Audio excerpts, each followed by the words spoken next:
देखिए शिया जम्मू और कश्मीर के अध्यक्ष आगा सईद हसन अल मौसवी ने ईरान पर इजरायली हमले पर प्रतिक्रिया दी और इसे मानवता के खिलाफ बताया। उन्होंने कहा कि अब ईरान को उन पर जवाबी हमला करने का अधिकार है। ईरान लगातार बता रहा है कि वो यूरेनियम और परमाणु स्थलों का इस्तेमाल विनाश के लिए नहीं बल्कि अपने फायदे के लिए कर रहे हैं, लेकिन इजरायल और अमेरिका चाहते हैं कि पूरी दुनिया उनका अनुसरण करे और उनसे आगे बढ़े। बहुत अफसोसनाक खबर है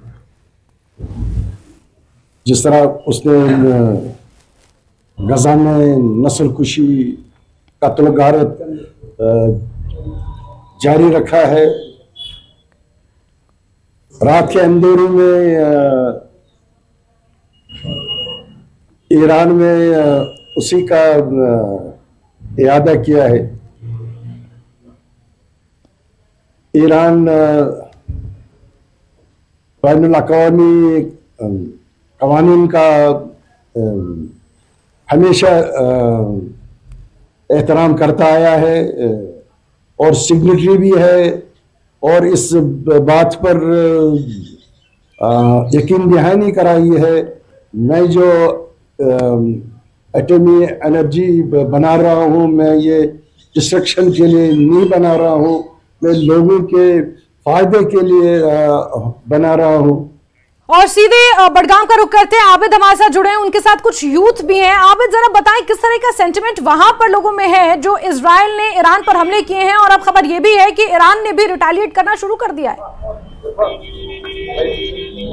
बिल्कुल जसमीन, क्योंकि मेरे साथ कुछ जवान है। बड़गाम चूंकि आपको पता है बिस्लेरी जो एरिया है ये पर्टिकुलरली ईरान को सपोर्ट कर रहा है। यहाँ पर लगातार हमने देखे हैं इसराइल और ईरान के हक में यहाँ पर प्रोटेस्ट हुए इसराइल के खिलाफ। ब्रिगेडियर धीमान एक बार हमारे साथ आ चुके हैं। ब्रिगेडियर धीमान, मेरा सवाल आपसे ये था कि क्या अमेरिका भी अब चपेट में आएगा, क्योंकि अभी बहुत जल्द मीटिंग भी होने वाली थी ईरान और अमेरिका की परमाणु मसले को लेकर। देखिए मीटिंग अभी उनके बास्केट में भी ऑन है, वो ओमान की मध्यस्थता में हो रही है। थर्ड उनका जो मीटिंग है वो अभी स्केड्यूल है, उसको कैंसिल नहीं किया है। इसीलिए अमेरिका कोशिश कर रहा है कि जो इजराइल ने उसकी मर्जी के बगैर हमला किया है उससे थोड़ा सा डिस्टेंस करे ताकि कोई बातचीत में कोई मसला निकले। परंतु इजराइल ने थोड़ा प्रीएम्प्ट कर दिया है। परंतु हमें यही याद रखना है अल्टीमेटली इजराइल और अमेरिका एक साथ ही हैं। और जब ईरान की तरफ से जब हमला होगा, इजराइल के ऊपर जब हमला होगा, उसमें हुती, हमास और ये हिजबुल्लाह भी आएगा, क्योंकि हाइब्रिड वॉरफेयर होगा और ये डिफरेंट तरीके से अटैक किया जाएगा इजराइल के अगेंस्ट। तो वहां पे जब इजराइल को बचाने की बारी आएगी, उनकी एयर डिफेंसेस को मजबूत करने की बारी आएगी, तो अमेरिका मिलकर खड़ा होगा इजराइल के साथ। तो इसलिए ये लगता ही है कि अभी बातें जो चल रही है, जो हमें नजर आ रहा है, इसके पीछे बहुत कुछ चल रहा है। बैक चैनल डिप्लोमेसी बहुत ज्यादा है, बैक चैनल डिस्कशन बहुत ज्यादा है और ये एक बहुत बड़ा खतरा है। ये एक विश्व युद्ध में भी परिवर्तन हो सकता है। तो कोशिश पूरी दुनिया करेगी कि ये, क्योंकि दोनों ही के पास न्यूक्लियर वेपन्स हैं, इसलिए इस युद्ध को रोकने की कोशिश हर तरफ से की जाएगी।